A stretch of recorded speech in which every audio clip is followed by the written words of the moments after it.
আপনারা সবাই আমার আব্বুর জন্য দোয়া করবেন।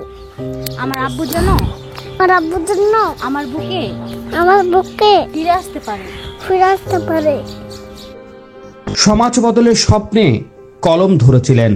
আজ জীবন বাঁচানোর জন্য সেই কলমের সৈনিকটি সহযোগিতা চাইছে সমাজের কাছে।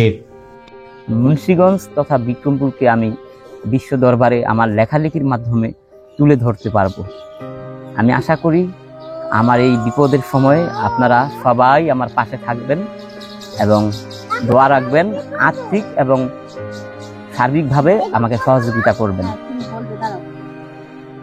মুন্সিগঞ্জের জনপ্রিয় লেখক, সাংবাদিক ও সংগঠক শেখ রাসেল ফকরুদ্দিনের বর্তমানে মেরুদণ্ডের ক্যান্সারে আক্রান্ত হয়ে অর্থকষ্টে মানব বেতন জীবনযাপন করছেন।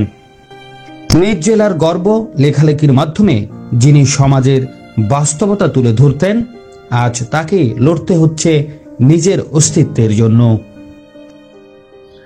আর ও সুচিকিৎসা পেলে ডাক্তাররা বলছে যে ও সুস্থ হয়ে যাবে। আমি চাই সবার সাহায্যে আমার সন্তানের জন্য যদি ও বেঁচে থাকে, সবচাইতে এটা আমার বড় পাওয়া। আমি চাই আমার সন্তান তার বাবা ছাড়া যেন না হয়, আর সন্তান ছাড়া যেন বাবা না কি হয়। সেজন্য আমি বলতে চাচ্ছি যে সবাই আমাদের একটু সাহায্য সহযোগিতা করেন, আমি যাতে আমার স্বামীর সুচিকিৎসাটা করতে পারি। আপনাদের সবার কাছে আমার এই অনুরোধ। 1991 সালের 15 নভেম্বর মুন্সিগঞ্জের টঙ্গিবাড়ি উপজেলার বানারী গ্রামে জন্মগ্রহণ করেন শেখ রাসেল। তার বাবা বাবুল শেখ এবং মা রাশিদা বেগম। দুই ভাই এক বোনের মধ্যে তিনি বড়।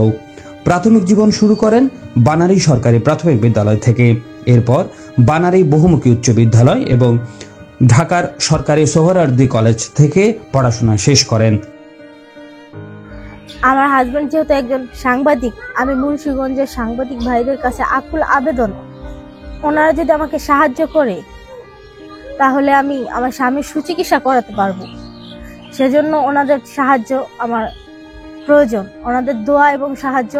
ওনারা আমার পাশে থাকলে আমার স্বামীর সুচিকিৎসা করাতে পারবো। আমার 3.5 বছরের একটা সন্তান, আমি ওই সন্তানের জন্য আমি চাচ্ছি আমার স্বামী বেঁচে থাকুক, যাতে না আমার এতটুকু বয়সী বাচ্চা তার বাবা হারা না হয়। লেখক ও সাংবাদিক মহলে নিজের কাজের মাধ্যমে পরিচিতি পান শেখ রাসেল। তার লেখা সমাজ, সংস্কৃতি ও বাস্তব জীবনের নানা চিত্র তুলে ধরেছে। আপনারা সবাই আমার আব্বুর জন্য দোয়া করবেন। আমার আব্বুর জন্য, আমার বুকে বুকে ফিরে আসতে পারে।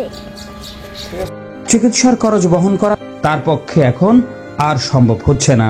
তাই তিনি দেশ বিদেশের মুন্সিগঞ্জবাসী এবং শুভানুধ্যায়ীদের কাছে সাহায্যের আবেদন জানিয়েছে। শেখ রাসেল বলেছেন, আমি হাল ছাড়িনি, শুধু পাশে দাঁড়ানোর কিছু মানুষের হাত চাই।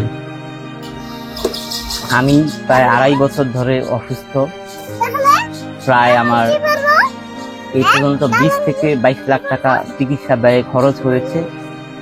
সমাজের সবার কাছে, বিশেষ করে মুন্সিগঞ্জবাসীর কাছে আমার আকুল আবেদন থাকবে, আপনাদের দোয়া এবং আর্থিক সহযোগিতা আমার একান্ত কাম্য।